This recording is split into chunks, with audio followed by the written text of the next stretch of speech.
Many are calling for President Ma Ying-jeou to step down ahead of the official presidential handover date. However, Legislator-elect Luo Chih-cheng believes that Ma's resignation wouldn't clear the way for a new government, noting the Constitution mandates the next person in his administration would take over. Luo says the real problem is the merging of the presidential and legislative election, which began in 2012. In order to avoid a caretaker cabinet, many have been calling for President Ma to resign ahead of the official presidential handover.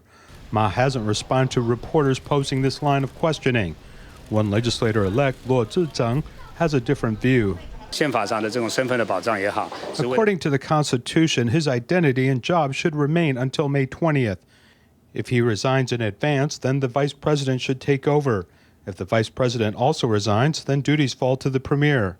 The Constitution is very clear about the succession order.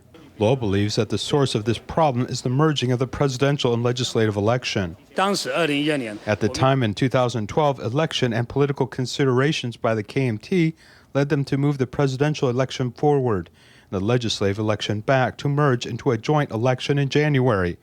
Now we can move the presidential election back to the original March and the legislative election back to November and December. Luo said that after the new legislature takes office, there should be a discussion about returning the presidential and legislative election back to the original dates to achieve greater consistency.